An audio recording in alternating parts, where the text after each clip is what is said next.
This joint subcommittee hearing will come to order. After recognizing myself, Chairman Shabbat, Ranking Member Deutsch, and Ranking Member Falamo-Vega for 5 minutes each for our opening statements, we will then hear from our witnesses, and without objection, the witnesses' prepared statements will be made a part of the record. Members may have 5 days to insert statements and questions for the record, subject to the length limitation in the rules.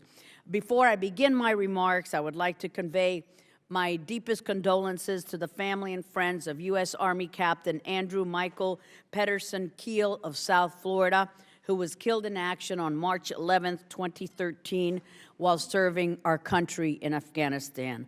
Our thoughts and our prayers are with his families. The chair now recognizes herself for 5 minutes.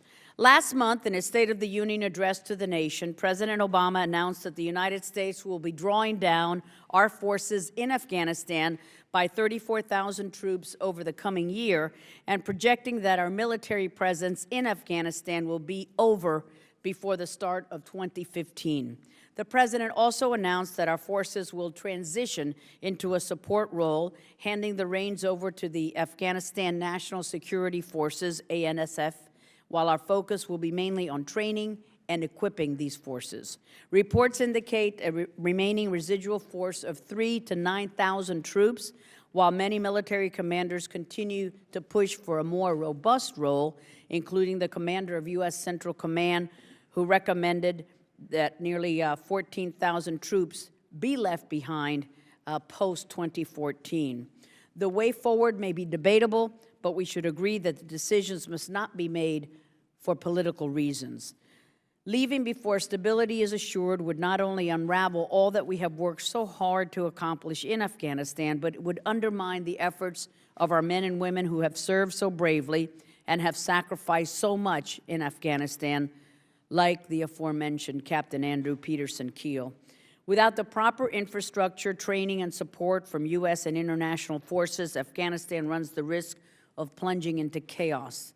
The national security interests of the United States and indeed of our allies are at stake because of the real threat that the Taliban could retake power and al-Qaeda could reestablish a safe haven from which to conduct operations. Many allies are worried that the drawdown could lead to a significant increase in violence and terrorist-related activities that can further destabilize the conflict.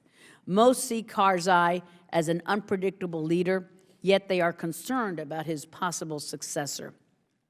The U.S. must hold Karzai accountable for the lack of transparency, for the corruption problems that need to be corrected to ensure a successful transition to a viable successor. Afghans' elections are within a year, and electoral reforms are needed to ensure a free, fair, and transparent election that protects human rights and respects minority groups.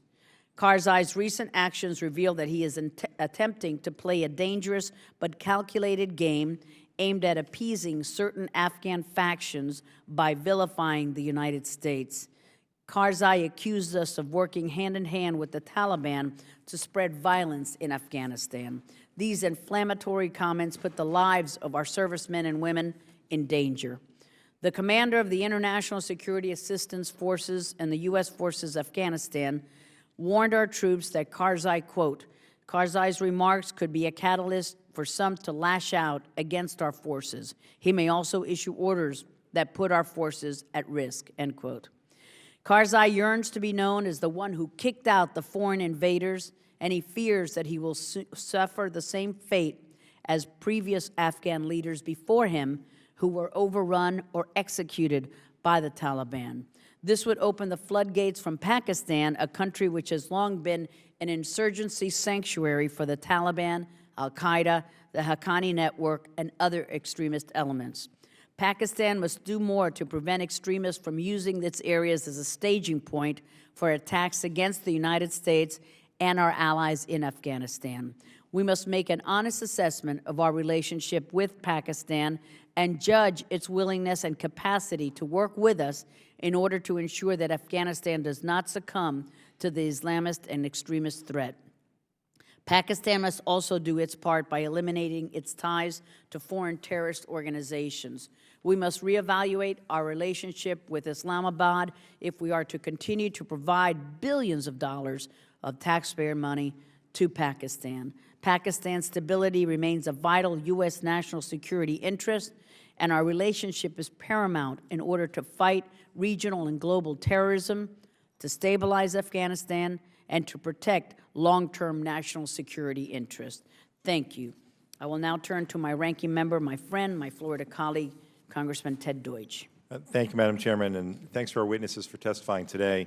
And before I begin my remarks, I'd like to associate myself with the Chairman in expressing my deepest sympathy to the friends and family of South Florida native and U.S. Army Captain Andrew Peterson Keel. Our thoughts and prayers are with his family. After almost 12 years of war in Afghanistan and 2,177 American casualties, there is strong opposition among the American public to continued U.S. engagement there. Separately, there continues to be deep frustration regarding the state of our relationship with Pakistan. But we're working in an area where there are many daunting challenges and there are no easy answers. In Afghanistan, the economy is dependent on foreign aid, yet corruption is rampant and too often aid is misused. In Pakistan, there are numerous insurgent safe havens that are being used to train and rearm the Taliban. And when you factor in sectarian tensions and regional anti-Americanism, you understand why so many Americans want to end U.S. involvement in Afghanistan and cut off billions in aid to Pakistan. But is now the time to fundamentally alter our strategy of a responsible troop drawdown in Afghanistan.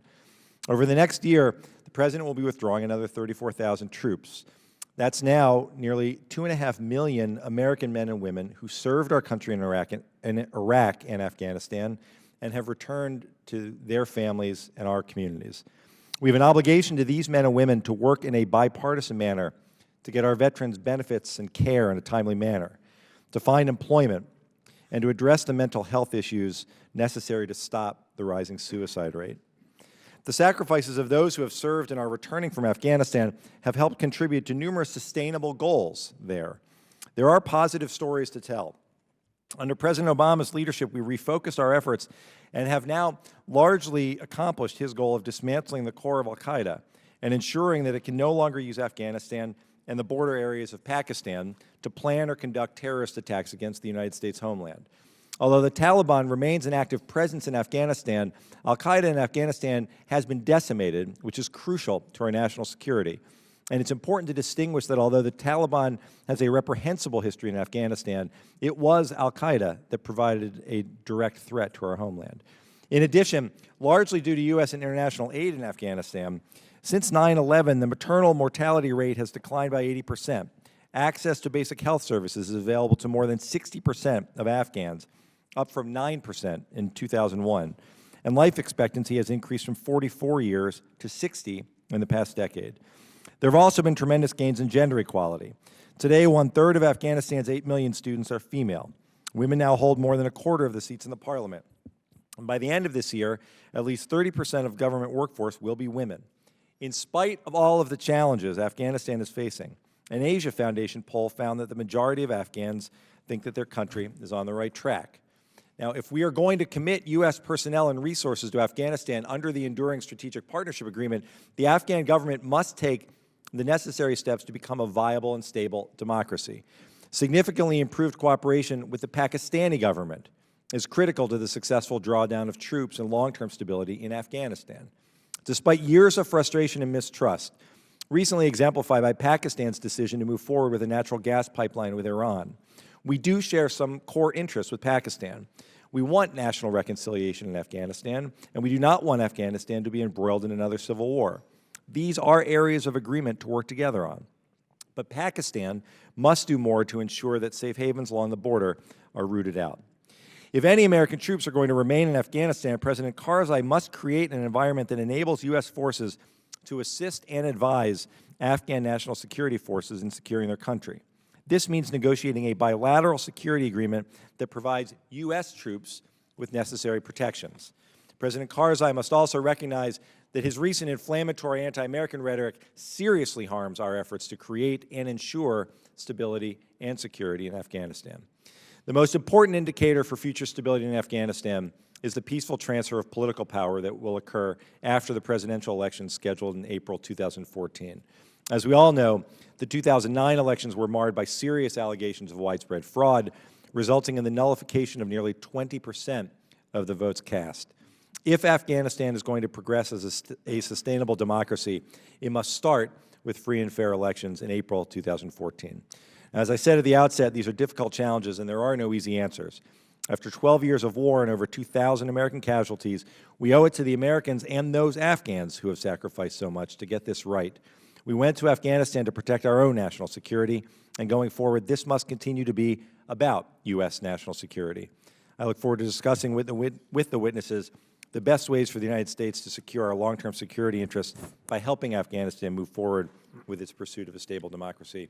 And I yield back. Thank you very much, Mr. Deutsch. We'll now hear from the Subcommittee Chair and Ranking Member of the Asia and Pacific Subcommittee, starting with Chairman Shabbat. Thank you, Madam Chair, and thank you for calling this important joint hearing with the Subcommittee on Asia and the Pacific. I'm pleased to join your efforts to discuss the implications of the U.S. withdrawal from Afghanistan and the critical role Pakistan plays in successfully achieving a stable, peaceful, and independent Afghanistan. The Obama administration's decision to expedite the U.S. withdrawal from Afghanistan is strategically risky to the stability and security interests of South Asia. The President's announcement in January that an additional 34,000 U.S. troops will leave Afghanistan by February 2014 threatens to plunge the region into a state in which terrorists will once again thrive. There is no clarity on the exact withdrawal plan or what a post-2014 Afghanistan might look like. And with so many outstanding variables in play, I think a hasty retreat is unwise. In November 2011, the Middle East and South Asia Subcommittee, which I then chaired, held a hearing on U.S. policies in Afghanistan and Pakistan, in which it was discussed how, at that time, it was unclear what the plan entailed, when it would occur, how it was expected to play out, and what the administration hoped to accomplish beyond the 2014 withdrawal date. Now, a year and a half later, we know that Afghan forces will start taking the lead this spring, and U.S. forces will transition to a supporting role. We're also told now that U.S. troops will remain in Afghanistan after 2014 and focus on training and counterterrorism, but we do not know how many troops. A continuing U.S. presence in Afghanistan, however, rests on the finalization of the Status of Forces Agreement, which President Obama says he hopes is completed by the end of the year. Following Defense Secretary Hagel's visit to Afghanistan earlier this month, that may or may not happen. Former Ambassador Ryan Crocker emphasized nearly 2 years ago that the U.S. needed to focus on, quote, strategic patience, unquote. President Obama has chosen to ignore that advice. Withdrawing another 34,000 troops from Afghanistan by the end of the year jeopardizes the gains we have made in the South against the Taliban and in the East, where Afghan and coalition forces are fighting the Afghani network. The odds that al-Qaeda will reestablish itself once the U.S. presence has significantly diminished is only increasing. This possibility becomes more likely once we take into account Afghanistan's corrupt and weak governance and the insurgent safe havens allowed to thrive in Pakistan. Time and again, the administration has insisted that Pakistan must cease its tolerance of insurgent safe havens, but Pakistan's leadership has ignored its requests. As a result, our relationship with Pakistan has dramatically deteriorated, and there are lingering doubts about whether its leadership is committed to pursuing peace and stability in Afghanistan or in the region for that matter. This lack of cooperation raises concerns about the administration's lack of a coherent assistance and development strategy with Pakistan. Pakistan has been one of the leading recipients of U.S. foreign aid in the post-2009-11 period, yet its clear lack of support for our regional security goals fails to reflect that investment by the American taxpayer. We know any successful withdrawal from Afghanistan, however, rests on the ability of the United States to foster relatively good relationships with Islamabad. We could even settle for lukewarm, but even that is easier said than done.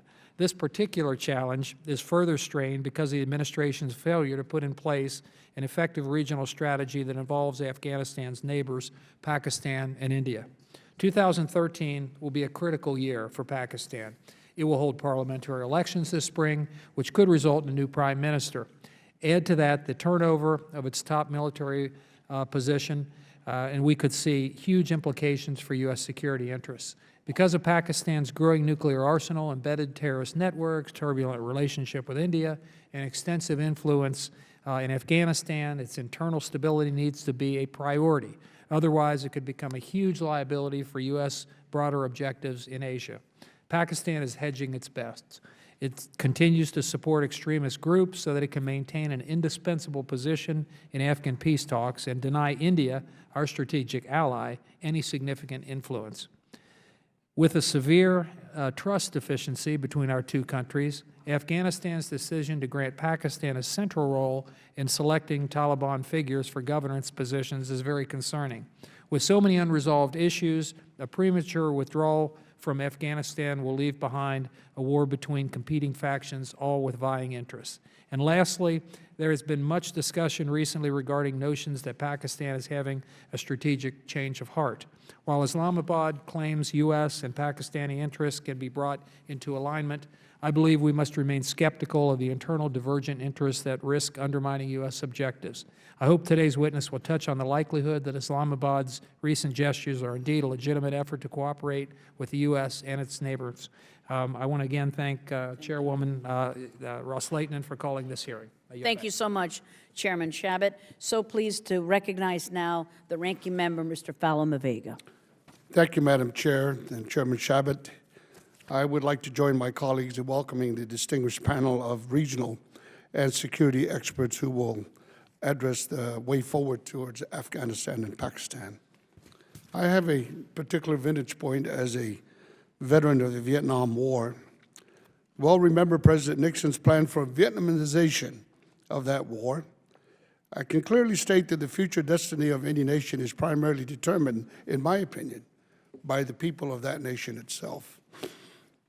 After over 12 years of the war in Afghanistan, a war that began on October 7, 2001, in the aftermath of the September 11 attacks, the American people are experiencing what I consider, Madam Chair, a profound sense of battle fatigue.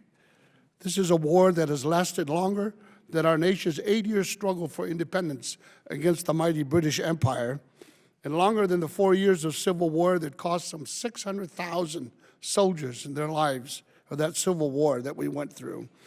But unlike those mammoth struggles that we fought on American soil and involved issues that clearly had a direct impact on all Americans, the war in Afghanistan has been fought in a distant place and only directly impacts those service members who answer the call, and the tens of thousands of our military families that had to be part of that sacrifice. And they continue to do this today. There are a number of our own, in our own country, particularly here in Washington, who calls for a continued open-ended commitment in Afghanistan.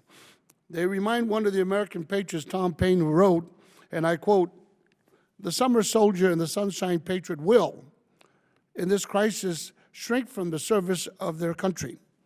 For them, the battle is joined, but it is for the others to do the fighting." In my opinion, Madam Chair, American people never sought an open-ended commitment in Afghanistan, nor did they see the goal as nation building. They are well aware that Afghanistan has been called the graveyard of empires. Not even Alexander the Great was able to conquer Afghanistan, nor the mighty British Empire, and even the Soviet Union. Now, what makes us think that we can do differently? I believe, Madam Chair, the goal of the American people was to retaliate by going against Osama bin Laden and his al-Qaeda, who attacked us on September 11.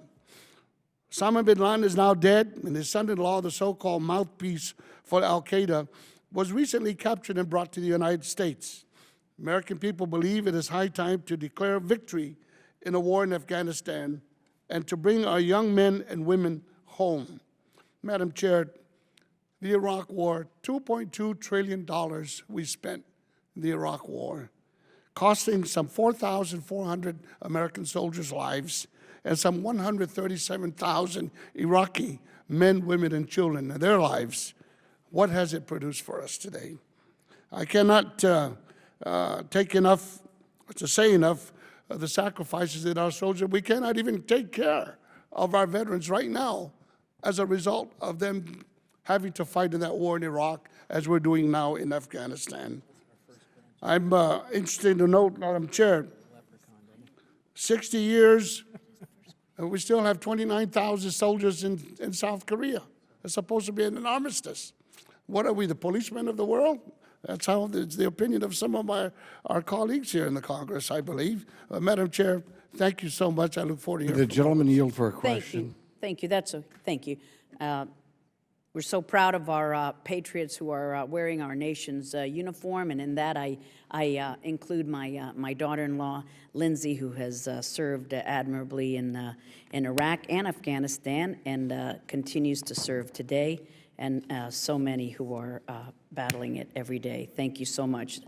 I wanted to point that out. The chair is so pleased to welcome our witnesses. First, Seth Jones. Dr. Jones is the Associate Director of the International Security and Defense Policy Center at the RAND Corporation, as well as an adjunct professor at Johns Hopkins University's School for Advanced International Studies. Thank you, Dr. Jones. And next, our committee welcomes Kimberly Kagan, founder and president of the Institutes for the Study of War. Dr. Kagan served in Kabul for 15 months, and as chairman of the Joint Chiefs of Staff, Mike Mullen recognized Dr. Kagan with the Distinguished Public Service Award, the highest honor that the chairman can present to civilians who do not work for the Department of Defense. Congratulations to the entire Kagan family. Third, Peter Bergen, welcome, sir, the director of the National Security Studies Program at the New America Foundation here in Washington, D.C., and a fellow at Fordham University's Center on National Security. He's also a print and television journalist, documentary producer, author of 4 books, 3 of which were New York Times bestsellers, and 3 of which were named Books of the Year by the Washington Post. Do you also cook? No? Okay.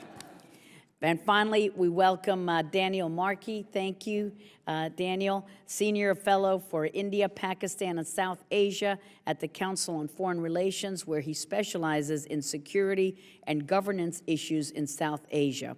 From 2003 to 2007, Dr. Markey held the South Asia portfolio on the Secretary's policy planning staff at the U.S. Department of State. I'd like to kindly remind our witnesses that your testimony in full form has been made a part of the record. If you could summarize it to no more than 5 minutes, that would be great. So without objection, they will be inserted into the record, and we will start with you, Dr. Jones. Thank you, Madam Chair. Thank you, other members of both committees. What I'd like to do here in summarizing my remarks is note that I'm pulling them both from my time as a researcher, spending time in Afghanistan for RAND, as well as at least one major tour as a senior civilian within U.S. Special Operations. Had several colleagues that were killed in country, so felt personally the loss of U.S. soldiers in Afghanistan. My bottom line, as I will outline it this afternoon, is that I think it would be detrimental to U.S. national security to withdraw all forces from Afghanistan, as the U.S. has done in Iraq. I think the United States should continue to conduct counterterrorism operations in the country and assist Afghans in conducting counterinsurgency operations after 2014, though perhaps with a presence and strategy that is more akin to U.S. efforts in other regions such as the Philippines and Colombia, based on conditions in Afghanistan and the United States today. I'm going to make that argument based on 3 points. The first one, my assessment, including coming back from areas like Kunar, Nuristan, and Nangarhar along the Afghanistan-Pakistan border several months ago, I assess that both Afghanistan and Pakistan and the extremely porous border that they share continues to be a hotbed of extremist, radical Islamic militancy.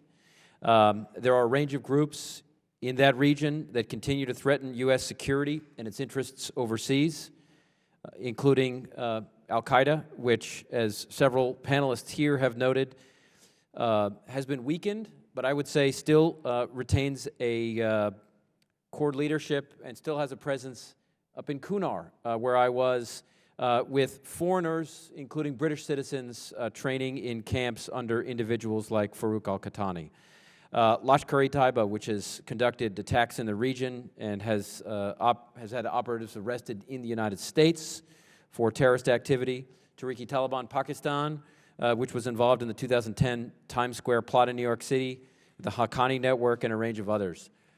Based on this, my assessment of this region, I would say it would be detrimental to pull out all U.S. forces. We can talk about the specifics in the Q&A period, but I would just point to the situation in Iraq after we left. As I look at the numbers there, al-Qaeda in Iraq has been involved in an average of 30 suicide and car bomb attacks per month this year, which is a 50% increase from 2011 levels. Al-Qaeda has also been involved in Syria. Its main affiliate, Jabhat al-Nusra, is probably al-Qaeda's best armed affiliate group in the world now, with, especially after the raids of several military bases in Syria. I think as we've seen in Iraq, U.S. leaving does not mean militancy goes away. Second, I would argue that as the ranking member noted earlier, Afghanistan society is improving in many ways. The data is very clear. Just to supplement his data, if you look at GDP data, GDP per capita rose from $92 in 2001, this is per capita, to $543 in 2011. That's a massive increase. Foreign direct investment has massively increased. Infant mortality rate declined from 95 per 1,000 live births in 2000 to 73 in 2001. Primary school and secondary school enrollment have significantly increased. I mean, if you look at the secondary school numbers from 362,000 in 2001, the last year of the Taliban reign, to over 2 million today. So what we see is it's a more vibrant economy, it is a healthier economy, and it is a better educated economy than when we started.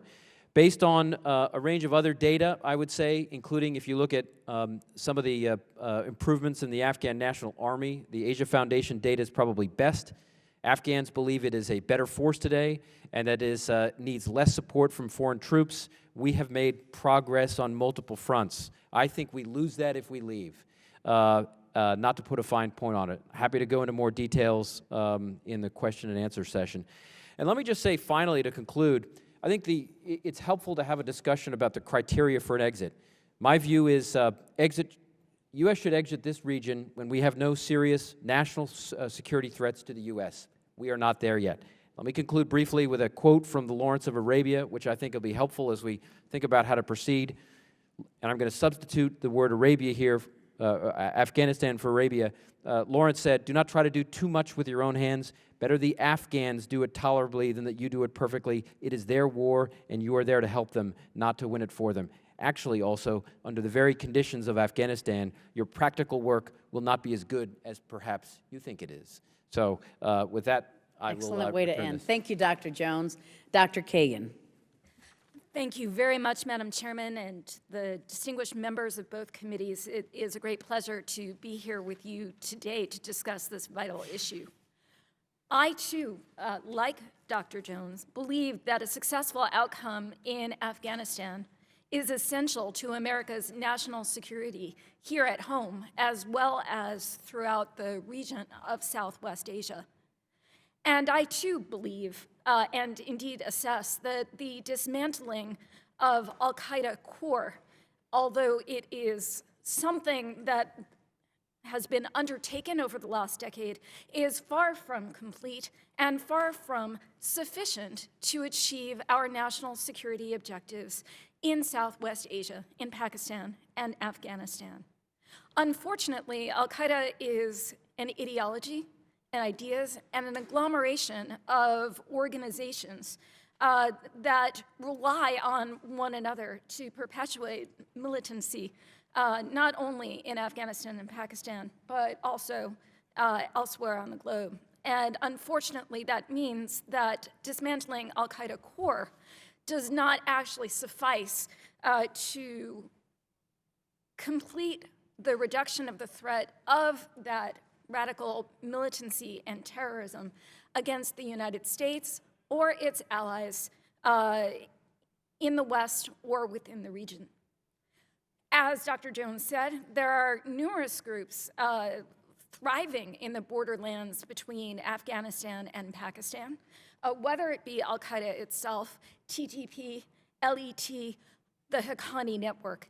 And what we risk in withdrawing from Afghanistan too soon or in leaving a smaller number of bases than necessary is undermining the very counterterrorism strategy that we actually as a nation hope to pursue and continue to pursue through engagement along the Afghanistan-Pakistan border in an effort to ensure that other militant groups do not get the capabilities or develop the intention that they can execute to cause trouble in Pakistan, Afghanistan, or the region as a whole.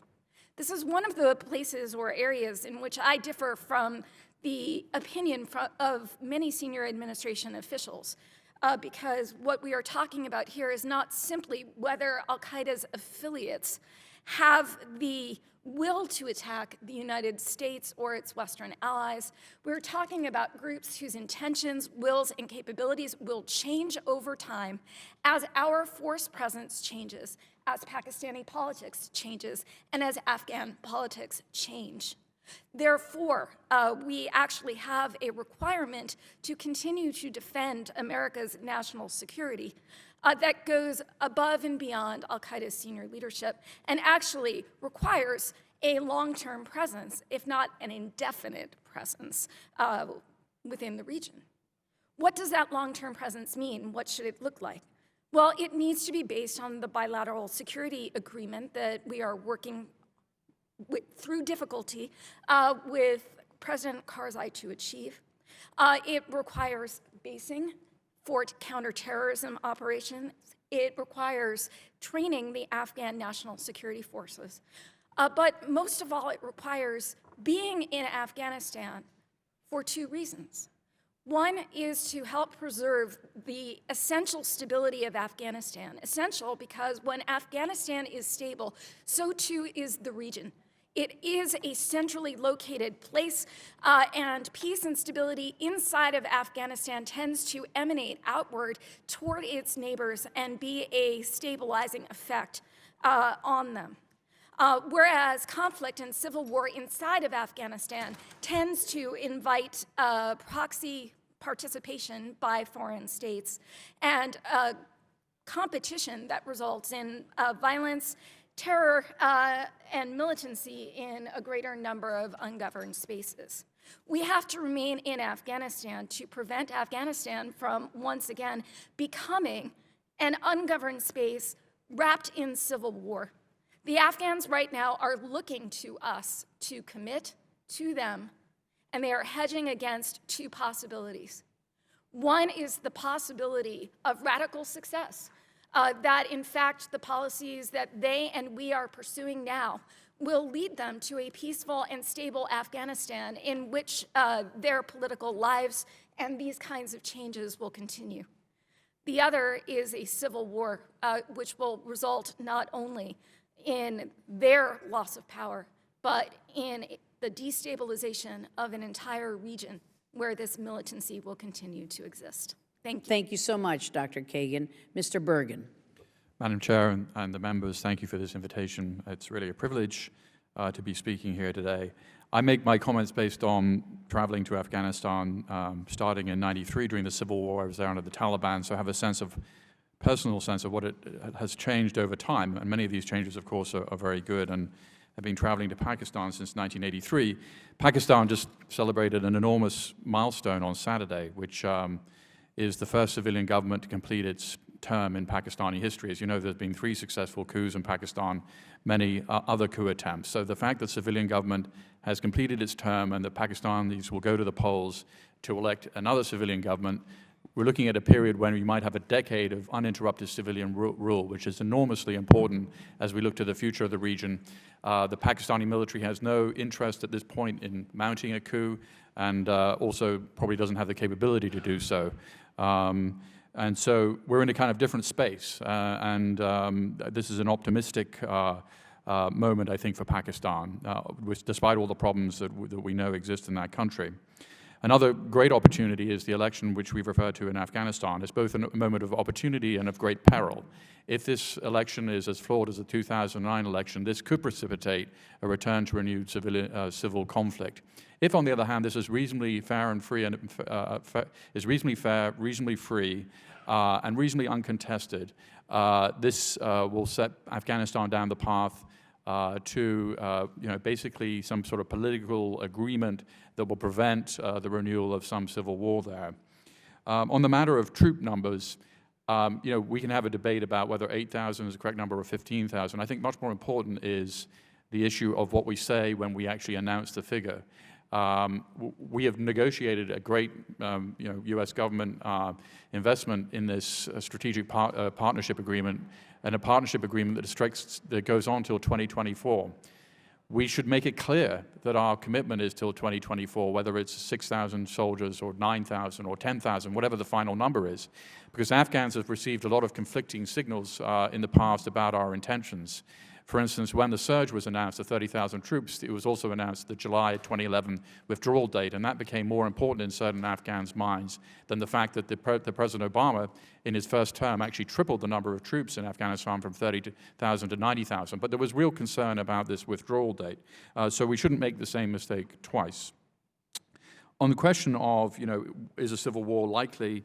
I associate myself with the comments of Mr. Deutsch and also Dr. Jones. I mean, there's been so much change in Afghanistan, positive change, that there is a great deal of investment. There's nothing like going through a civil war to sort of prevent the idea that this seems like a good idea. And so many people have seen positive changes in their lives.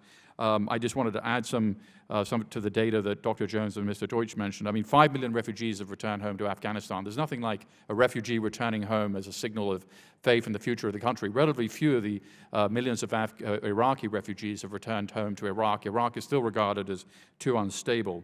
There were proportionately, as you probably know, more, Madam Chair, more women in the Afghan parliament than there are in the halls of the U.S. Congress. And you can list a whole set of sort of data like this. And surprisingly, there's been a lot of discussion about the economy in Afghanistan once the aid goes out. But if you look at a World Bank recent study, which was very rigorous and comprehensive, they assessed that the growth rate in Afghanistan will drop from about 9% to about 5%. So the economy may do pretty well. On the issue of the army, of course, this is a flawed force in many senses. The big problem here is the desertion rate. The retention rate now in the Afghan army is 27% are leaving every year. So on the other hand, you're seeing a lot more Afghan army soldiers and policemen dying. Now about 300 Afghan soldiers and policemen dying a month. In January, we saw 3 American soldiers die, which was the lowest number in 4 years. So you're beginning to see a real change in the actual willingness of the Afghan army and police to take casualties in, after all, what is their own war. On the issue of the Haqqani network, I think it's going to be, Pakistan is going to continue its basic acquiescence and or sort of lukewarm support for the Haqqanis. That isn't going to change. When it's in their interest to attack the Taliban, as they did in South Waziristan and Swat, they will do it and conduct serious military operations. Interestingly, we've seen absolutely no evidence, it's hard to prove negatives, that Osama bin Laden was getting any kind of official support from the Pakistani government. That's the assessment of the intelligence community. It's also, we've recovered a number of documents from the Abbottabad compound, and there's nothing in there to show that bin Laden was being supported by the Pakistani government. One final note, in terms of improving the Pakistani relationship, 2011 was sort of the nadir. I think it is getting better. Pakistan has never threatened to close down the air corridor, which is absolutely vital to our supply effort in Afghanistan. Kandahar Airport is the busiest airport in the world, 700 flights a day. Pakistan's never even threatened to close that air corridor. And so I think that there are things that we can build on. What about a U.S.-Pakistani free trade agreement? What about something that has often been mentioned in the past, which is lowering the very high rate of tariff on Pakistani textiles? Thank you. Thank you so much. Dr. Markey. Thank you, Madam Chair, and all of the members of the subcommittees. It's a real honor to be here today. Now, as you've heard so far from the other panelists, I think here in Washington we tend to focus on Pakistan and the U.S.-Pakistan relationship primarily within the context of the war in Afghanistan. And what I'd like to do is try to shift the emphasis a little bit to really focus on the U.S.-Pakistan relationship, Pakistan in and of itself. Because I think that the consequences of a rupture in that relationship would be dire, not just for what they say about Afghanistan, but for other reasons as well. And why do I say this? As has been mentioned already a little bit, but I think I can expand, Pakistan is very important both for the counterterror reasons that have been mentioned, the regional militancy issues, but also because it's a nuclear-armed state. And to put this in context, imagine a Pakistan or a U.S.-Pakistan relationship that was similar to the U.S.-North Korea relationship, keeping in mind that North Korea has about 25 million people, Pakistan about 200 million. Keeping in mind that Pakistan has about 100 nuclear weapons and North Korea probably has a handful of them. Cooperation with Pakistan is significant and important. It is also frustrating and inadequate, and that we must appreciate. But things could get much, much worse in this relationship. We should seek to avoid that. Beyond the bilateral issues, there's also the regional question. Look at the map. Look where Pakistan is. Look at its location next to India, next to China, along the Arabian Sea, bordering Central Asia. This is a strategically relevant place that will continue to be so well into the future, well after the war in Afghanistan ends one way or another. Now, fortunately, although 2011 and 2012 were very rocky in the U.S.-Pakistan relationship, we have seen a shift in tone.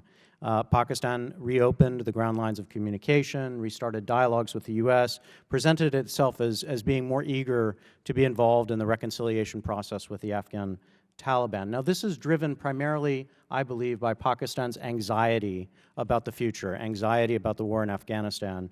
Now, that anxiety is not especially new, but the tone has shifted, and that we should appreciate. And it is shifted primarily because of our actions. If there has been a change in Pakistan's strategic calculations, which I don't think that the change is all that significant, it's been driven by a more significant shift on our part, and this has already been alluded to. That shift on our part has to do with decisions that we've made, that the U.S. government has made, to withdraw forces from Afghanistan faster and at greater numbers than I think the region would have anticipated just a matter of a year or two ago.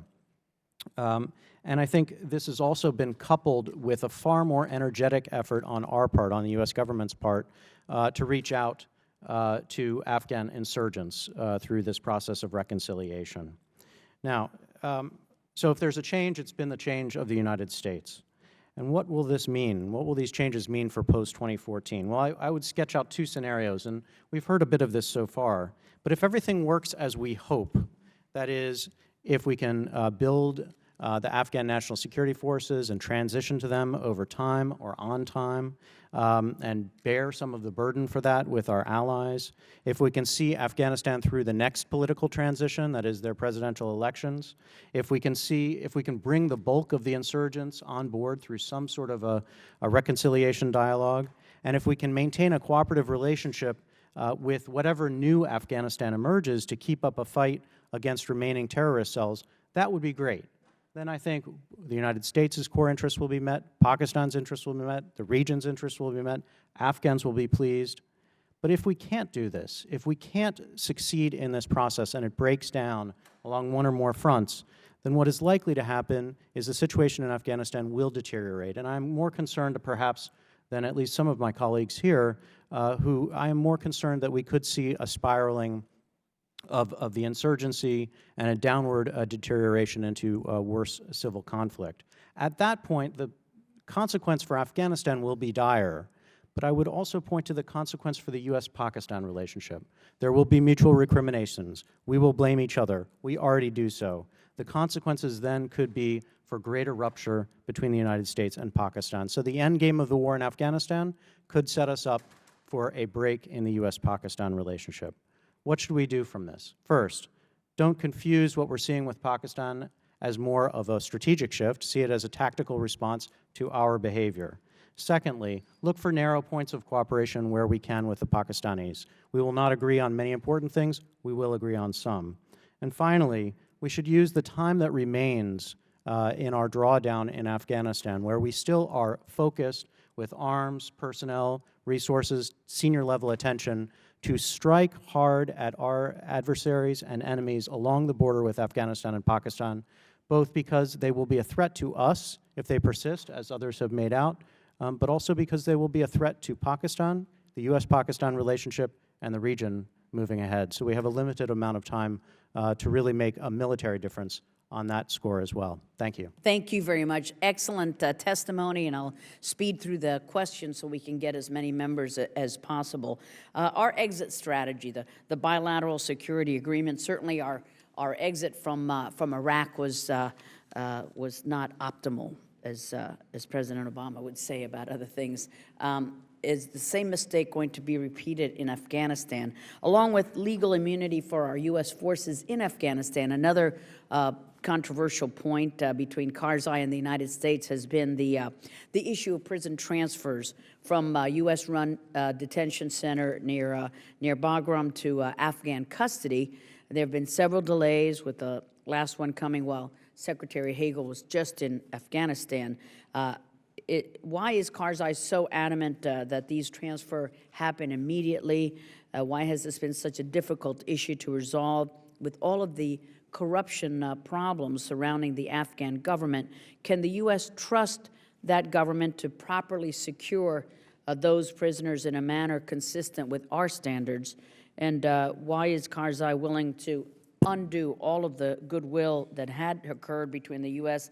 and his government over this issue? What is the symbolism or the significance of Bagram for Karzai? We'll just start down the line. Thank you, Dr. Jones. Madam Chair, this is a very important issue. I would, in working with several Afghan ministers along these lines, I would note that the Afghan government more broadly has been more amenable to working through these issues than some of the public statements from the President would indicate. On issues like prison transfers, I would add other things like night raids and the use of special operations in villages. The public statements have ended up being slightly different from the negotiating strategy of the government in private. I think in part what we've got to be able to see through is that some of these statements, in my view, by the Afghan president are done in part for domestic political purposes, to try to demonstrate to his constituency, his population, that he is not a puppet of the United States.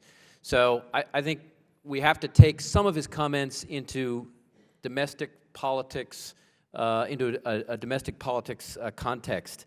So what does that mean? I think most of these issues, including the Bagram prison transfers, we will be able to negotiate. I think we do have to be careful that we do not hand over prisoners, as we've seen with individuals like Mullah Zakir, who is the second or third commander in the leading military commander of the Taliban, that they release. So I think we can hold fast on several issues, but I found them in practice more amenable than some of their than their leaders. Thank you so much. Dr. Kagan. Thank you. To expand on Dr. Jones's point, President Karzai is facing an Afghan electorate, even if he himself is not running for president in 2014. Certainly he wants to ensure a smooth succession between him and someone who also represents the same ideas of Afghan Pashtun unity that he would like to represent and symbolize. To do so, he is going to play to some of his Afghan audiences by reinforcing his commitment to his own sovereignty, something, frankly, that he has emphasized quite a lot in public rhetoric and also in private rhetoric over a number of years when it comes to legal immunities, detainee transfers, special operations forces privileges, and so on and so forth.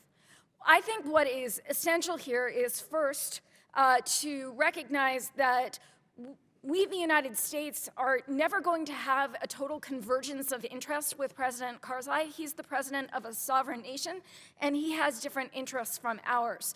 But just because he speaks actively in public to posture to his electorate does not mean that that forms the basis of his policy or the basis of his expectations of the United States going forward. It is also vital that the United States does not actually lose authorities over the next year to conduct the kinds of operations that we will need to conduct in order to maintain a counterterrorism mission. And insofar as President Karzai is bargaining to take away some of these authorities, it is okay for us to push back and to push back hard in order to make sure that we secure our national interests in Afghanistan. And in the interest of time, I'm going to cut you gentlemen off and give time to Mr. Deutsch. We're in recess, but we expect that we'll have votes in just a little while. Mr. Deutsch. Thank you, Madam Chairman. As we look toward 2014, a key factor to stabilizing Afghanistan for the future and really to ensure our own national security interests is to improve Afghan governance. And as several of our witnesses have said today, the corruption has been rampant in Afghanistan for many years. In order to have long-term legitimacy, the central government has to root out corruption at the highest levels, and it seems that a good opportunity to show that will be in the presidential elections in 2014. Mr. Bergen, you had said in your testimony that the elections represent both a great opportunity and potential peril for the country. I agree with you. What are the chances of a peaceful transition of power? Is Afghanistan capable of running free and fair elections? And what should the United States do? What can we do to help the Afghans prepare for the 2014 elections? And are there lessons to learn from the 2009 elections to help ensure that 2014 is not a repeat of those? I'll start with you, Mr. Bergen. Thank you, sir. You know, in 2005, Afghanistan had a presidential election in which the turnout was 70%. And there hasn't been a presidential election in this country since 1900 with a 70% turnout. So there's nothing inherently Afghan about not being able to conduct a reasonably good election. 2009 was flawed. We played a little bit of a role, the United States, in the sense that we privately told a number of different Afghan leaders that, you know, we're backing you, which had the unintended effect of splitting the opposition to Karzai. We shouldn't make that same mistake again. You know, the election is something that we can provide security assistance to and technical assistance to. At the end of the day, it's a UN mission more than a United States kind of government mission. And we should be cognizant of all of the issues we've just discussed, that something that's reasonably free and fair enough, in which we don't sort of seem to be backing anybody in particular, that will be very, very useful for Afghanistan's future. Dr. Kagan, do you have thoughts on what would constitute reasonably free and fair enough? Afghans tend to settle their political differences through compromise and negotiation. And since they have a presidential rather than a parliamentary system, what we should expect to see is a negotiation among the political elites of Afghanistan in advance of the election to make different power-sharing agreements that will fall into place depending on the outcome of the election. What is free enough and fair enough, I think, is a very important question. But what is more important is what is actually going to convey a degree of legitimacy on the government and a capability to govern the country, which is absolutely necessary to prevent the kinds of security vacuums that will give rise to al-Qaeda. Right, but isn't legitimacy going to be based ultimately on whether the election is perceived to be free and fair, Dr. Jones? Yes, they are. And frankly, I think that the challenge with this election as opposed to previous ones is, assuming President Karzai does not run, you're going to have a range of individuals with questionable national legitimacy that may have greater incentives to stuff ballot boxes, pay individuals to vote, intimidate. So this is partly an information issue. I mean, one thing the U.S. has to do with several of its allies is to continue to collect information on anything about voter fraud, the payment of information, intimidation, and then to get involved both privately and publicly in calling this out. I think if that's made very clear very early on, that may deter some of the voter fraud that may be likely in next year's elections. And Dr. Markey, can we deter that voter fraud? Can we prevent it from happening? I'm pretty skeptical about the prospects for a coming election. I mean, look, the last one was deeply flawed, and we were heavily present. The next one, we will be much lighter footprint, fewer people around the country. Our capacity to police it, our capacity to have leverage over the process, I think is going to be much, much more limited. I think we will see the kinds of abuses that you're talking about. I would broaden the conversation a bit, though. I would say, first of all, the elections will be important, and they will to some, possibly, if they happen at all, given the kind of instability that may emerge, they may ratify the kind of process that Kim is talking about, a kind of an internal dialogue. But that dialogue is probably also going to have to include questions about the constitutional system and the constitutional order there, if in fact it's going to bring on board some part of the insurgent movement. I mean, if that's the plan, if part of the plan is reconciliation, you're going to have to bring in people who are now outside the political process. So the elections may be kind of a capstone to that. Will still be ugly and messy, but would have to be more of a ratification of a broader dialogue than a simple, neat process. The gentleman's time's expired. The gentleman from California, Mr. Rohrabacher, who is chairman of the Europe, Eurasia, and Emerging Threats, is recognized for 5 minutes. Thank you very much, Mr. Chairman, and to my friend, Mr. Falamuega, I would like to suggest that his analysis of the war weariness of the American people is right on target. And what I wanted to remind him of earlier, and just remind us, is that Mr. Falamuega is a combat veteran, and also the Samoan people have contributed a great deal to our military over these last 10 years of conflict. I just wanted to put that in the record. I find it a little bit disturbing that we're talking about, from what I just said, to we need to make sure America remains there and has military forces there after 2014. There's a contradiction there. And the fact is the American people don't want to stay in that part of the world.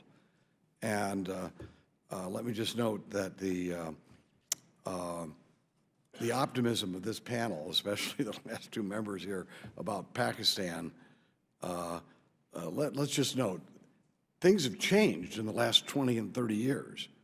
I mean, you could see it just by, before even the testimony today, people were describing Pakistan in a different way than what we would have 20, 30 years ago. Pakistan is no longer our ally, and India is no longer the ally of the Soviet Union. What we have now is an ally in India and an enemy in Pakistan. Not because we're declaring them our enemy, but because Pakistan has declared itself an enemy of the United States. Nobody but an enemy would take the murderer, the terrorist who slaughtered 3,000 Americans, and give him safe haven, and then arrest the man who helped us bring justice to that murderer, and arrest him and call him a traitor. Pakistan has declared themselves. It's about time we realize that Pakistan is the source of many of the problems that we have there. Rather than being optimistic that Pakistan is going to change, let's just look, let me get onto this about Afghanistan. We foisted Karzai onto the Pakistanis. Karzai had no popular base of support, and instead of letting the King Zahir Shah, play his rightful role in bringing about a new type of government, a new government in Afghanistan, we superimposed Karzai on them. And in fact, our ambassador, Sal, wrote their constitution, which is totally contrary to their own national patterns of life. I mean, it is the most centralized constitutional government in the world today. The president appoints the governors. What would happen if the president appointed the governors in our country? There would be a lot of conflict here over who is going to hold power, because once you establish absolute power, people fight over it. So let me just suggest, I think that what we have done in Afghanistan since driving out the Taliban, and let us note, it wasn't the United States that drove the Taliban out, it was the Northern Alliance with the support of the United States, that we created an unsustainable government, an unsustainable governmental sector of that society. It's unsustainable because it's contrary to their decentralism, and we put people in power that didn't have any popular base of support or ethnic base of support. Well, if it is unsustainable, how can anyone suggest that we remain in Afghanistan and just have more of our people killed, like this poor captain who down in Florida, who the chairman was lamenting, and who represents all of the people killed in all of our throughout all of our districts as well. So why should we stay after that, after knowing that the government is an unsustainable government that we created in the first place? And you got 21 seconds to answer that. Is it directed at anyone in particular, Mr.? I just, whatever. Whoever wants, I made comments. Go ahead. Mr. Markey, go on to take me on about Pakistan? Sure, just on that. I mean, I think you're right in a sense. Pakistan has been incredibly frustrating, and at times would be better characterized as an adversary or enemy, particularly with respect to our differences in Afghanistan. But let's be careful what we wish for, because they could be an even worse enemy than they currently are. Friends with China. Oh. Okay, the gentleman's time's expired. The gentleman from Samoa, who actually is the ranking member of the Asia and Pacific Committee, and Mr. Feli-Mavega, you're recognized for 5 minutes. Thank you, Mr. Chairman. I generally don't like to oversimplify a given issue, but as a matter of historical perspective, I want to share with our panelists. You know, we were in Korea for 3 years. 30,000 of our soldiers lost their lives. We were in Vietnam for 10 years. 60,000 of our soldiers lost their lives, with some 200,000 of our men and women wounded and maimed for life, and some 2 million Vietnamese women and children killed in that terrible war that we were confronted with. And then we were in Iraq for some 8 years. 4,400 soldiers lost their lives. It seems to be a consistency of the pattern, and look at how long we tend to stay once we start a war. It seems like it's always easy to start a war, but to end it, that seems to be really, really difficult, as my good friend from California is expressing the very same concern that I have. I understand Dr. Jones and Dr. Kagan, both of you, are of the idea that we should continue to stay in Afghanistan. I think we need to go back to the very beginning, why we ended up in Afghanistan. It was because of the attack on the American people on September 11th. Guess what? 19 terrorists attacked our country. 15 were Saudi Arabs. 1 Egyptian, 1 Jordanian, not 1 Iraqi among the 19 terrorists who attacked us. And I think the whole world, even in our country, we're all in favor. Let's go after Osama bin Laden. He was the instigator. He's the one that organized the Al-Qaeda. We need to go after them. Where? Because he was in Afghanistan. And what happens? We shifted gears and said, no, not just Osama bin Laden. We need to go after Saddam Hussein. And for other reasons, we missed the whole purpose of why we were in Afghanistan, was to go after the Al-Qaeda and Osama bin Laden. And of course, then we added the idea that we need to do a little regime change. Added it to the problem with the Taliban at one time controlled Afghanistan. An entirely different set of situations where the Taliban, they didn't attack us. The Taliban has no intention of attacking our country. In fact, they want us out of Afghanistan. Let them do their little thing. Fact of the matter is 12 million Pashtuns live in Afghanistan, and this is where the Taliban has its base, some 27,000 Taliban, as I understand it. But on the borderline with Pakistan, there are 27 million additional Pashtuns that live there. So is it any surprise that Osama bin Laden was able to stay in Pakistan for some 5 years until finally we were able to locate his whereabouts? My concern here is that it's very easy for us here on the table to say, oh, we need to leave our soldiers there. I kind of like to believe that this should be the last act the Congress or the administration or our government makes when we put our men and women on the line in harm's way. It better be for the final security of our national interests. Some have said that the war in Iraq was a war of choice. The same way that we have the war in Afghanistan is a war of choice. Where do we really come into sensing this balance where we have to be there, and the fact that we send our soldiers in harm's way to do this, to protect our national interests? So I know that your position, and I respect that, but I just cannot believe that we're going to be there another 10 years, or to suggest that it's vitally critical to our national interest that we stay in Afghanistan. Could you elaborate a little more on that, Dr. Jones?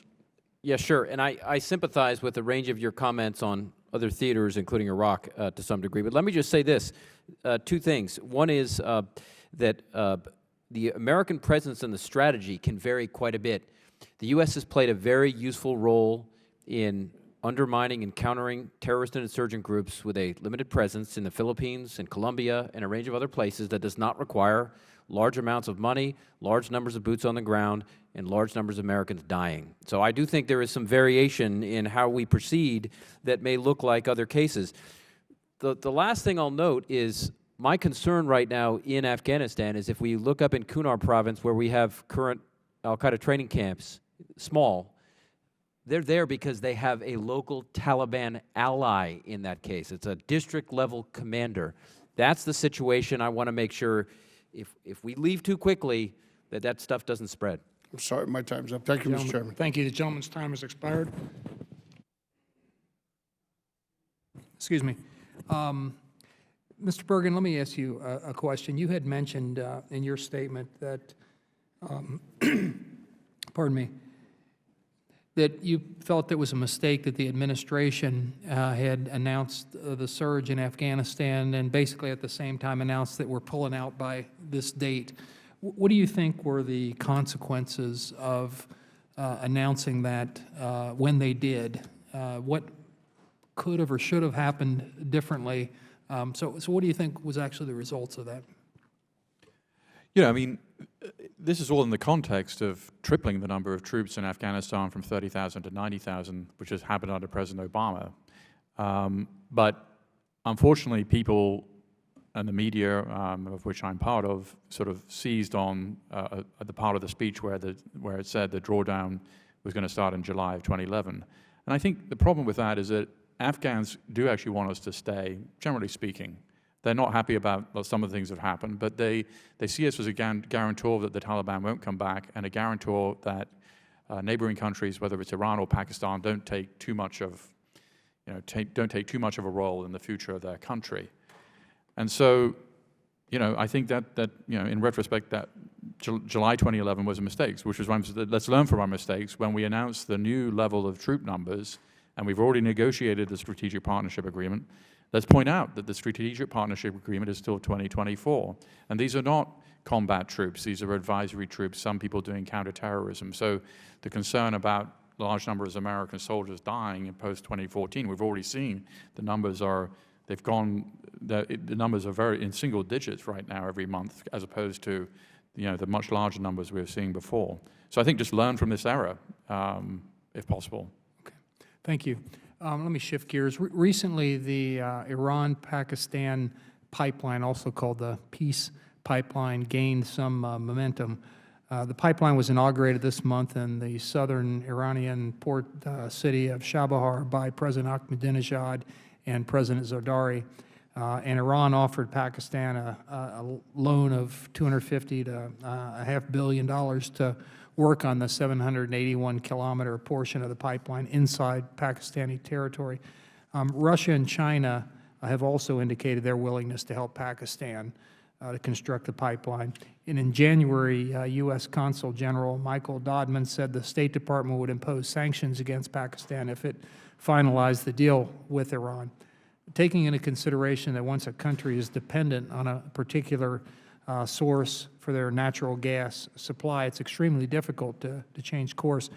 How do we assist Pakistan to diversify its energy sources in order to reduce its desire to partner with Iran? And would you recommend that the U.S. impose sanctions on the foreign companies that are involved in this pipeline project? And should U.S. assistance in Pakistan be conditioned on its continued support for the pipeline? I don't know, Dr. Kagan, if you want to take that, or whoever would like to. Dr. Markey? Thanks. First of all, I would say, to me, the pipeline is deeply problematic, and there are all kinds of reasons to oppose it. It also appears to be a political stunt, and I believe it's a stunt by the Pakistani outgoing government to attempt to portray itself as more anti-American and more independent than many Pakistanis have believed up until this point. And it's also a stunt to try to show that they're doing something to meet Pakistan's energy needs that is tangible when they haven't met those energy needs over the past several years. And so in that category, and recognizing that this is a pipeline that is proposed to go across some of Pakistan's most difficult territory through Balochistan province, which is going to be very difficult to build, and I believe almost impossible to build, and certainly impossible to build on the timeline that they have in mind, I would suggest that while we should do everything to oppose the pipeline, including threatening sanctions should they turn it on, and including suggesting an alternative pipeline from Turkmenistan, TAPI pipeline, that would probably meet their energy needs as well or better and would pose none of the problems that this Iran pipeline does pose, that should be the package that we go ahead with.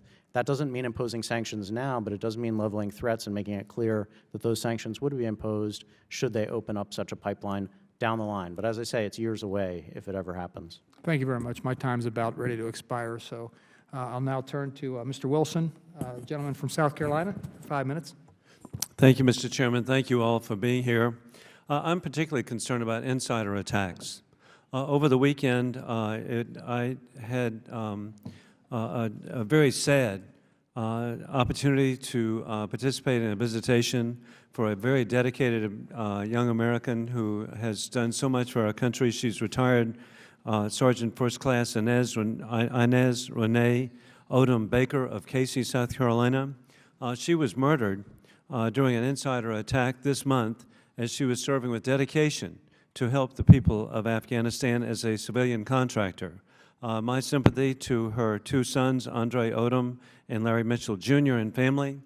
And Dr. Kagan, for you and your colleagues, what assurances can you provide to the families of personnel serving in Afghanistan that improved security is in place to reduce the number of insider attacks?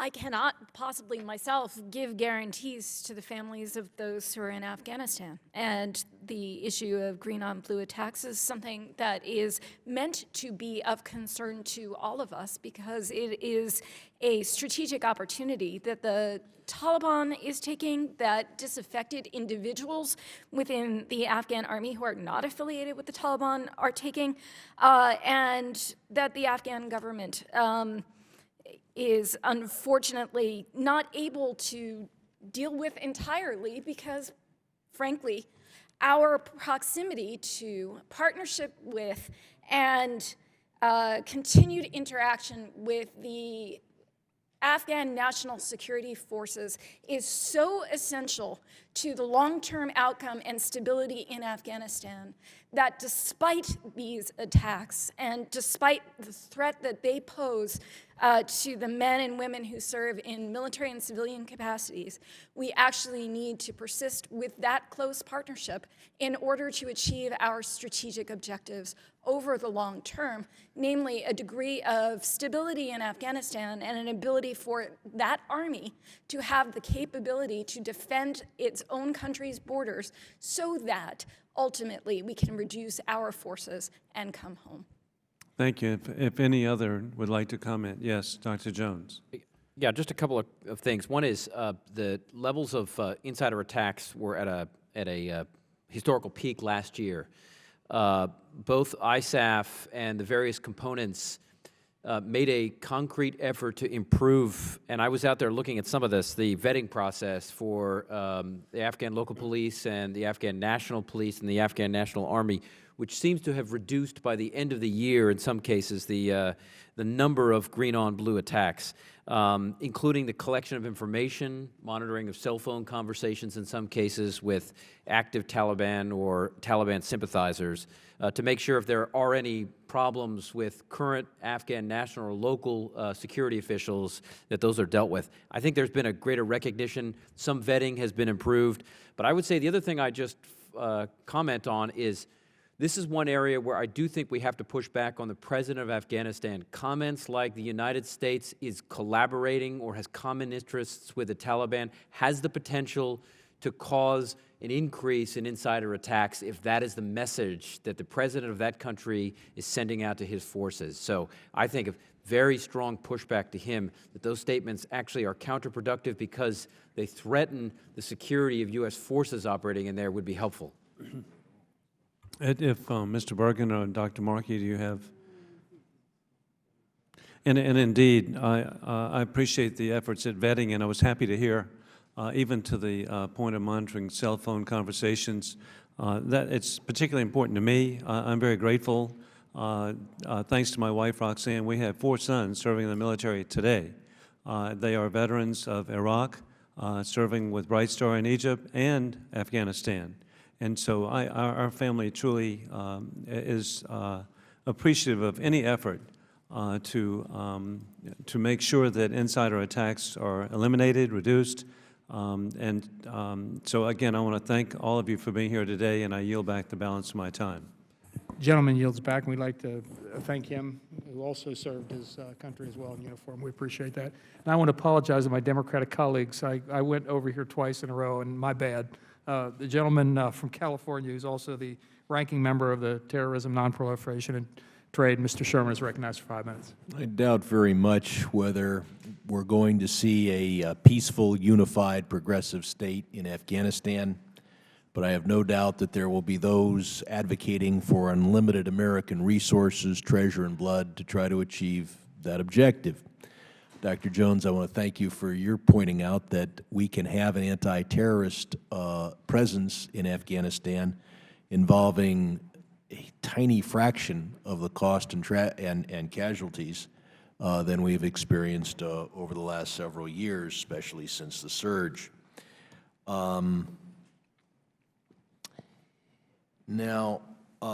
And then I believe it was Dr. Markey who suggested a U.S.-Pakistani free trade agreement. Again, there's no, you did not? Oh, excuse me, not Mr. Bergen, but I would point out that the costs of that to American workers has to be calculated among the other costs that those focused on this area would have the taxpayers and people of America pay. Now, the Taliban would not be in business in Afghanistan if it was hunted down by the Pakistani national security enterprise as if it was a true enemy of Pakistan. So the question I have, and I'll ask you to accept the premise, whoever volunteers to answer this, that indeed we installed Karzai. There are a few who doubt that. Why did we choose to install someone who was so distrusted by Pakistan, or at least elements of the ISI, that they have chosen to keep the Afghan Taliban as a potentially useful asset for future involvements in Afghanistan? Why did we not install somebody in Kabul that the Pakistanis could unite behind and view those who waged war against Kabul as enemies of Pakistan? Do I have someone? Yes, Dr. Jones. My understanding is the record is fairly straightforward on this, and that is the U.S. envoy to the Bonn negotiations, Ambassador Jim Dobbins at the time, actually ran. He says this in his book that came out several years ago, that he ran President Karzai's name by the ISI directly, or actually gave them the opportunity to provide their top choice, as he did with the Indians, the Chinese, and others. And President Karzai was the ISI's choice as their most palatable option in Afghanistan. That view clearly changed over the next several years, but I think for the record, that point anyway appears to be fairly straightforward. Thank you. I believe, Dr. Markey, do you have a view on that? Just, I think it's important to just take us back to that early period and to appreciate the extent to which we, the United States, believe that the Taliban were truly a spent force.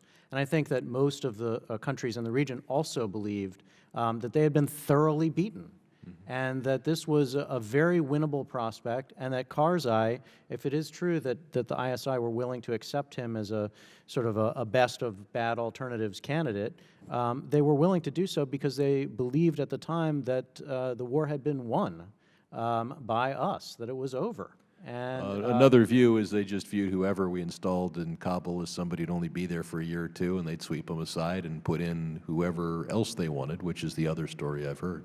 Possibly, but there was a pretty dramatic and convincing rout of the Taliban at that time, and their ability to reconstitute themselves took a matter of years. Well, whether it was the Taliban or someone else, the idea that the government we installed would survive against whatever group the ISI put together is... Anyway, I want to shift to a completely different subject, and that is Pakistan, which I believe is far more important to us long-term than Afghanistan. We are not doing too well in attracting friends among the Pakistani public, even with our public diplomacy. Pakistan speaks a variety of different languages.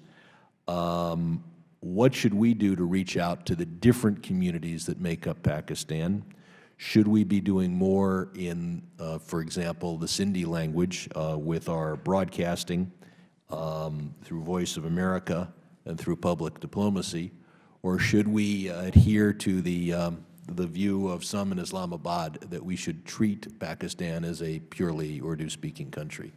Who wants to answer this one? Dr. Bergen? To some extent, it's not what we say, it's what we do, right? So, I mean, the thing that really angers the Pakistanis the most right now is our drone program. And, you know, the Afghan parliament has basically in April... I'm asking about broadcasting in the Sindhi language, and you're talking about our drone program? Yeah, well, and what I'm saying, it doesn't matter what we say in Sindhi, Urdu, or Punjabi, or Pashto, or any language, if we have things that anger them at a very basic level. Okay. Do I have another response? I agree that the drone program has angered many in Pakistan, as has the apprehension and death of bin Laden on their territory, but sometimes you have to do what you have to do. That doesn't mean we shouldn't do the best job of public diplomacy that we can do. And yield back. Thank you. The gentleman yields back. The bells, I think, that you heard here, the buzzers, we have votes on the floor, so other members have already headed over. We're going to head over now, so we're in recess. We'll be back probably half hour, maybe less, approximately. Thank you very much. We're in recess.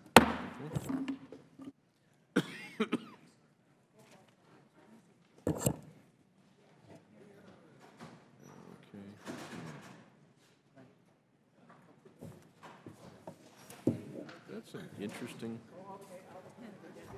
That's the first time I've asked a question that wasn't getting an answer and got an answer. The ISI actually signed off on.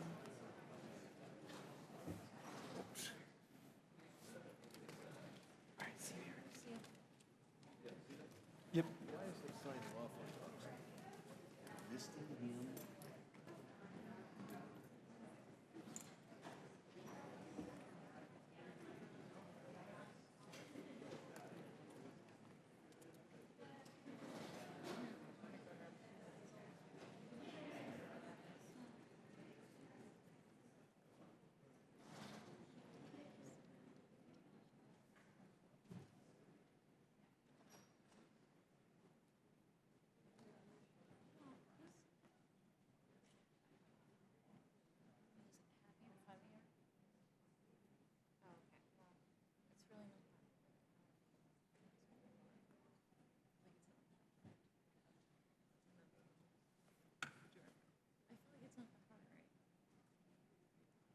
nameplates are on. It's not like you can hear it.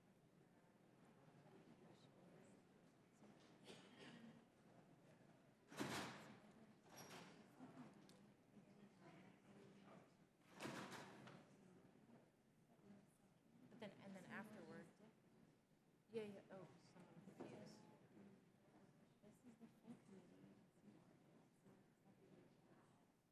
No, they did a weird thing, because Jerry is way ahead of Grayson, Cicely, Gabbard, Higgins. Oh, wait, they put him up twice. Yeah, I didn't realize that. Wow, okay, this is a hot mess. Yeah, it's a hot But mess. wait, wow. I'm is sorry. he on? Is he on? Both, but He is on both. we didn't clone him, so.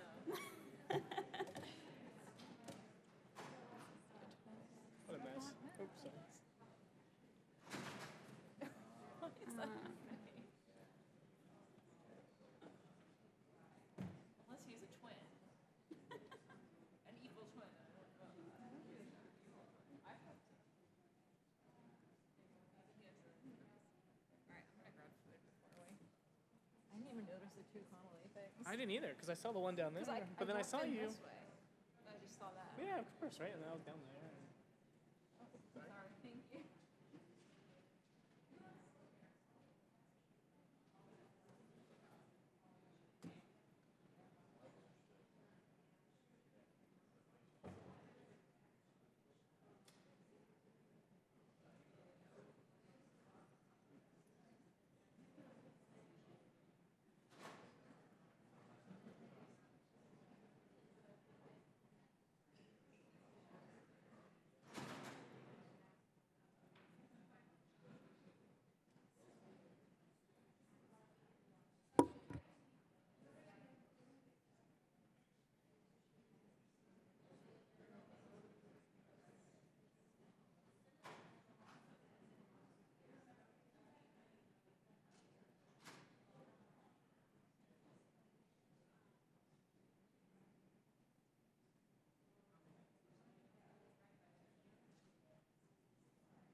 Just have to wait for someone on this side, and we'll be ready to fire up with Mr. Kinzinger.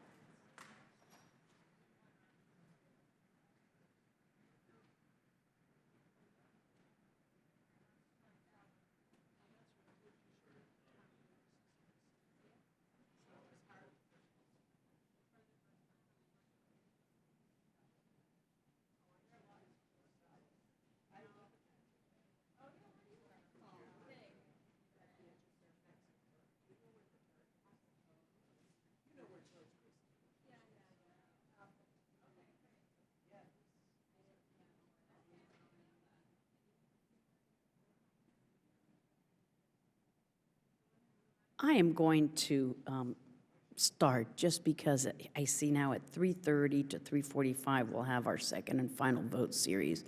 And so I'm going to, subcommittee is now back in session, and I'm going to recognize Mr. Kinzinger to take a slow 5 minutes. I will take a slow 5 minutes. Thank you, Madam Chair. And thank you all for waiting through the votes and being here. It's been actually a pleasure to listen to you all. Dr. Kagan, it's great to see you. Thank you for all your hard work, and I point you out just because I know of your work well, and I appreciate your things that you've done.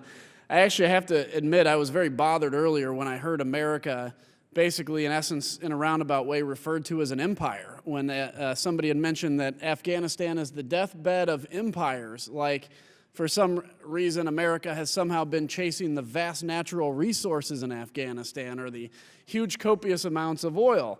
I will tell you that Afghanistan, in my mind, although U.S. interests are at stake, was a war that was fought out of, frankly, I think moral justification, an entire culture that believes that women couldn't even be in the same room as men.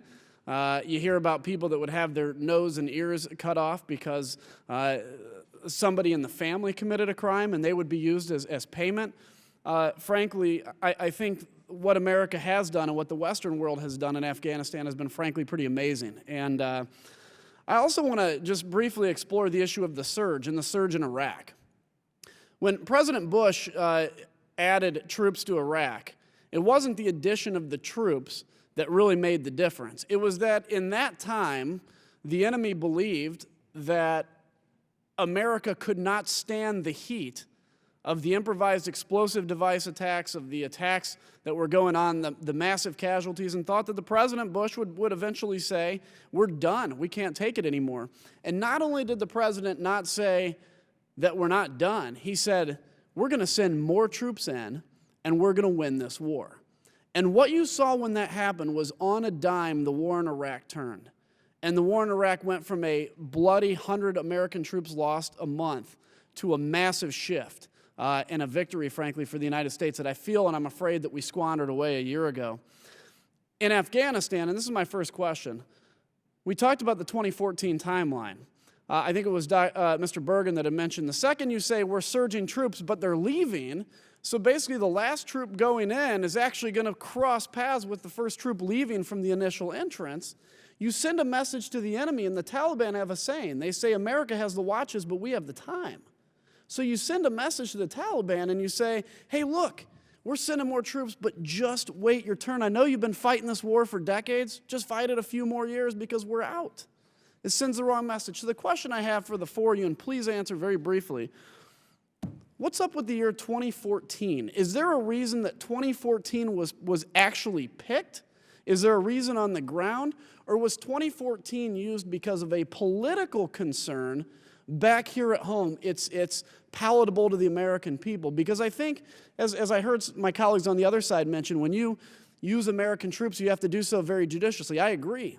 When you use American troops, though, you should never make a decision that involves American troops based on politics at home or it's time to leave. So let me just I'll start with you, Dr. Jones. What's special about the year 2014, or is it politics? I think the answer is clear. It was a political decision, period. Dr. Kagan? I concur. 2014 does not make sense from the perspective of what we're trying to accomplish in Afghanistan. The choice of 2014 was a political decision.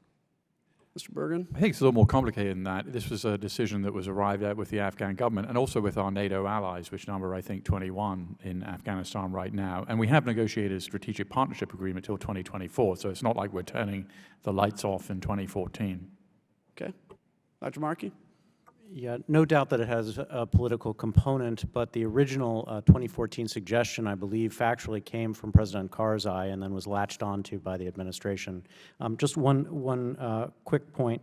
Briefly, it did send a wrong message to the Taliban. It sent the wrong message to the entire region. So it was beyond just the adversaries. It was our allies as well as the regional players. Yeah, and I agree with you, and I appreciate you bringing that up, because in the Middle East, it seems that we like this idea of if you smile really well, and, you know, in the West, if two people get in a fight, one person says, I'm sorry, and you have an agreement then.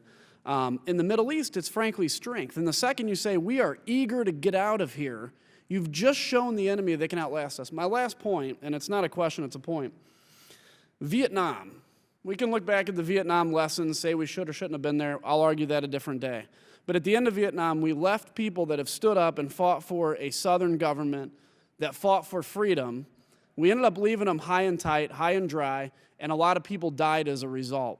Now, the next major war we're dealt in, we get involved in, Iraq and Afghanistan, the implications of the United States leaving, and the Western allies, I don't mean of everybody, leaving Afghanistan at a time when, frankly, a lot of people have stood up and said, I will put my life on the line to defend a new Afghan government and to defend freedom and to defend the women's ability to go to school and to be human, frankly.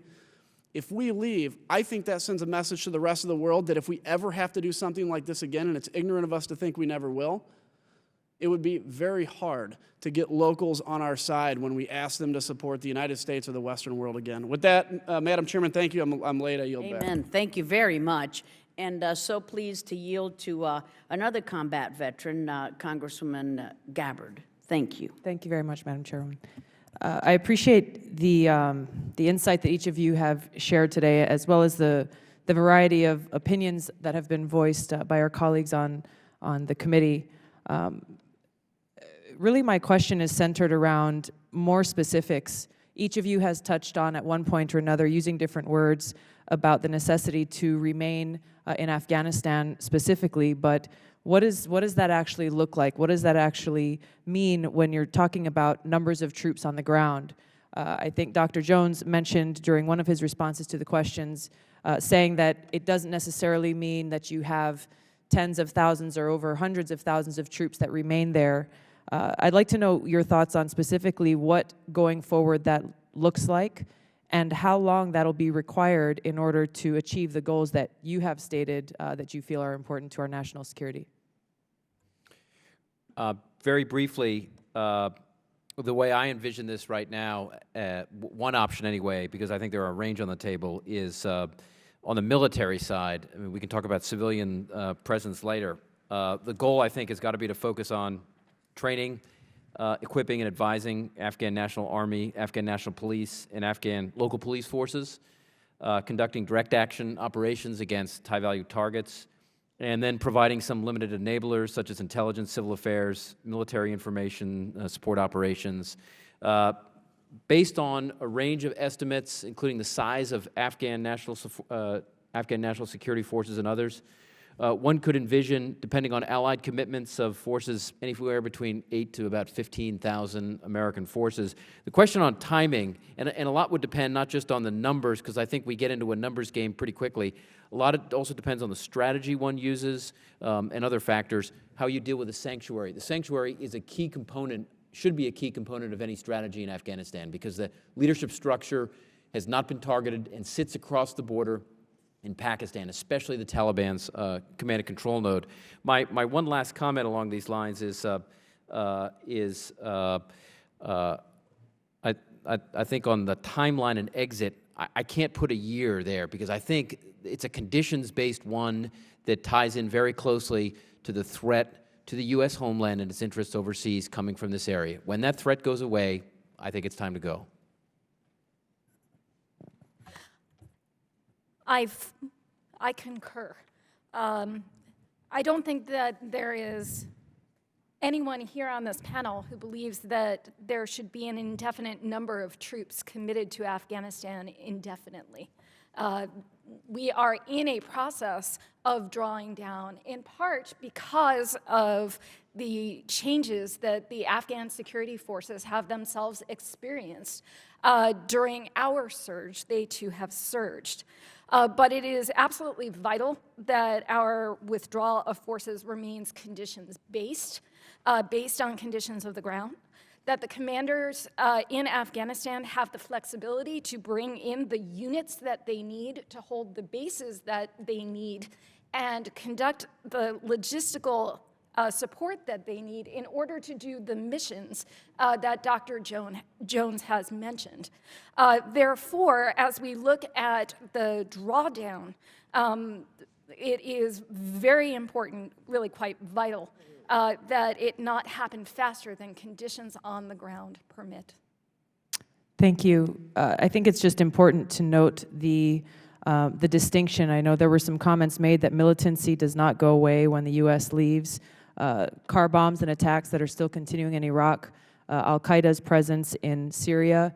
I think it's something that we can all agree on, that the threat from Al-Qaeda exists not only in Afghanistan but in other places, and it is one that is based on an ideology, not based on a commitment or allegiance to a specific country, which is why I think it's most necessary for us to stay focused on what is the mission at hand, what is the specific threat that's facing our country, and recognize forward-looking what will be required to address that threat, not just in Afghanistan, but across the entire region, and stay focused on that those counterterrorism activities. And so I think when we look at that threat as opposed to a noble cause of trying to bring stability to an unstable region, and essentially acting as a police force or nation building in different countries, which we would all love to be able to do, but because of limited resources and assets, don't have those capabilities.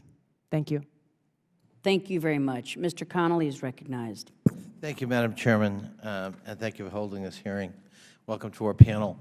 I was talking to a nonprofit representative who's been doing a lot of work in Afghanistan, and one characteristic he made was, from his point of view, once the United States withdrawal is met, the deadlines are met, that what's left behind is sort of a situation that will muddle along. It's not going to collapse. It's not going to look like Saigon in 1975. There are some enduring institutional changes that we will have helped leave behind that actually will make a positive difference. And that's probably the best we're going to look for, and that's probably what the likely situation is going to look like on the ground for some period of time. Would you all agree with that characterization? Mr. Bergen? Basically, yes. That's succinct. We're not used to that. Yeah. There you go. I would disagree with that characterization. You disagree? I do. I think that we have made some very fundamental changes to the situation in Afghanistan, but I do not know that Afghanistan will muddle along. I think that, in fact, the potential for rekindling a civil war in Afghanistan, for state collapse, for state withdrawal exists, and our path out of Afghanistan can accelerate or decelerate that kind of collapse and help to ensure that Afghanistan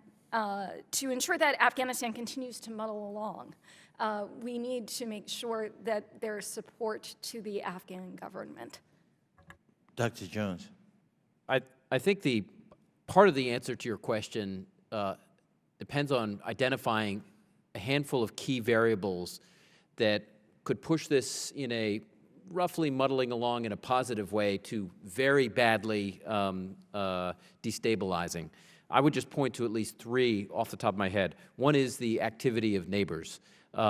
Increases in weapons, money, other resources from the Iranians, the Pakistanis, the Russians, the Indians, And other countries in the region could lead this to something very different from muddling along. The early 1990s, in my view, in Afghanistan, similar scenario was not muddling along. That was deeply destabilizing. Second, are we talking about a U.S. combat presence ending, or simply the U.S. And focusing on a train and equip, or does the U.S. leave, period? What the U.S. does on a military perspective, if it stays and does some training versus combat, that could vary those outcomes. The third, frankly, is the quality of Afghan governance. The 2014 elections, if that goes badly, and you get fracturing among, say, Tajiks and Uzbeks up in the north, who do not support the direction of the government, will tend to rip the fabric apart in ways that I think would be worse than muddling along. So the elections, the neighbors, U.S. presence, combat or otherwise, I think are several variables that will impact that. Yes, Dr. Markey. Yeah, I think these are all reasonable concerns. I think muddling along should actually be seen as pretty good success. And muddling along will only happen if a degree of resources continue to flow both to the Afghan National Security Forces and more broadly to the Afghan state. I mean, it's not self-sufficient. So muddling along, I think, should be seen as pretty decent. And we should be concerned about some of these downside risks. Given the alternatives. Two-part question real quickly about the Taliban. The same person observed part of what will help the muddling along positive scenario is actually the intense dislike for any return of the Taliban in most of the country, and that's pretty clear. Secondly, wonder what your opinion is about, can Taliban be negotiated with? Count me a skeptic, but there are those who say they can be. Yes and no. Thank you. I only have 28 seconds. I really appreciate that. Wow. Dr. Jones, can you match that kind of succinctness? No. We've got a bunch of Calvin Coolidges up here, Madam Chair. Very quickly, the intense dislike, yes, but in an insurgent group that has outside sanctuary and outside support can overcome intense dislike in a country.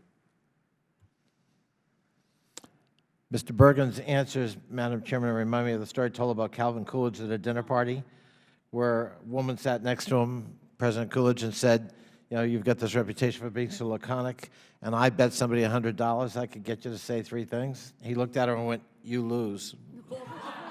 Very good. Thank you, Mr. Thank you. Connolly. Mr. DeSantis, it's a tough act to follow. Give us some, we need a historical joke. Well, I do appreciate Calvin Coolidge. He's a very underrated president, so I thank my colleague from Virginia for invoking him.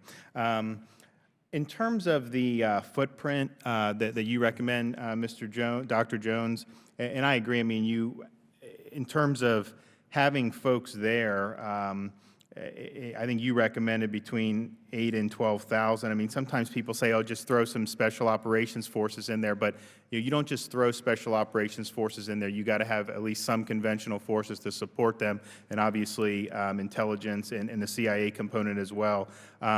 Where does this put you in terms of what the administration has said in terms of numbers? Do they want a total, or have they left the door open for this type of strategy? Well, it's unclear right now. They have opened the door for numbers, possibly numbers along these lines by 2014, but the question is, for how long? And I think this goes back to Mr. Bergen's point earlier. Without a better sense of what this means in 2015 or 16 or 17, I think those numbers are partly meaningless because locals will look at the longer-term commitment. Now, given the fact that obviously there's a lot of things going on in Afghanistan, and we probably didn't really understand when we went in 2001. Tribal society, they have certain customs that are different from ours. What is kind of the best case scenario in terms of what we can reasonably expect of an Afghan government? Because a lot of constituents and Americans will say, you know, they really believe that we need to fight terrorism, but they think that Afghanistan, like those people, will just never have a decent government. So can you guys just give your assessment on that? I mean, I can very briefly comment. If you look even at the most stable period of Afghanistan's history, let's say 1929 to 1978, government that controlled some key urban areas, some key lines of communications on roads, but had tribes, sub-tribes, and clans involved in adjudicating, controlling key parts of rural Afghanistan. I think that's your best bet in the future, is a limited central government and then a range of tribal, sub-tribe, clan, and other actors that continue to influence in rural areas. I think it's important that the American people know that Afghans see Afghanistan as an entity, though, and that one of our goals in Afghanistan is keeping it a united state surrounded as it is by unruly neighbors. And that the mythos that the Afghans don't want to recognize themselves as a state, even though they find tribe and clan and locality of prime importance, is a misconception that Americans impose on Afghans. Just to add to that, you know, the first modern Afghan state was founded in 1747, so it's an older country than the United States, and even the Taliban doesn't want to devolve. So there is this sort of, it's a strong nation, but a weak state. You know, I think what's realistic is let's look at their neighbors. You have Iran, which is a theocratic autocracy. You have Uzbekistan that boils dissidents alive, which is a Soviet-style regime, and you have Pakistan that's had 4 military coups. So by those standards, Afghanistan is already looking reasonably good. My prognosis, you know, in the 1970s, Afghanistan was a tourist destination. So within living memory, there's a whole different Afghanistan. So it's not dreamer vision that you have somewhere that's somewhat functional. I agree with a number of these points, but I would actually also focus on our capacity, the Afghan capacity, to keep together and build up a more successful national security force. The Army and our ability to keep it together, their ability to keep it together, and not to see that fracture will be very important to national unity. Above and beyond these concerns, I mean, there will be all kinds of corruption, warlordism. I mean, these kinds of things can happen, but it really falls apart if the one institution of national security also collapses. So if I were to put my finger on something, that would be the thing I would put it on. And that's something that I think we're capable of helping them along with over a reasonable time frame. And then finally, and anyone can take this, there was a comment made by someone earlier in the hearing about the Taliban. They don't really want to come attack America over here or whatever. And I guess in your judgment, I mean, when they allowed al-Qaeda to operate, obviously that was a huge, I mean, their regime got crushed after 9/11.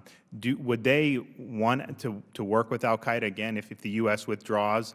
Or is that something that they viewed that as a mistake that they had made, that yes, they're Islamic fanatics and they do that, but they didn't have the desire to export terrorism? Is that accurate?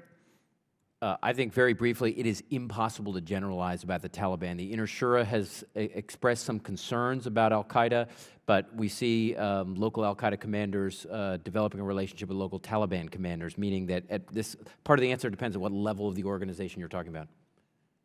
Thank you. Thank you very much, Mr. DeSantis. Thank you to all the members and all of our wonderful staffers who make this look easy, but most especially to the panelists. Thank you for excellent testimony, and thank you for the audience as well. And with that, our joint subcommittee is now adjourned. Thank you for your service to our country.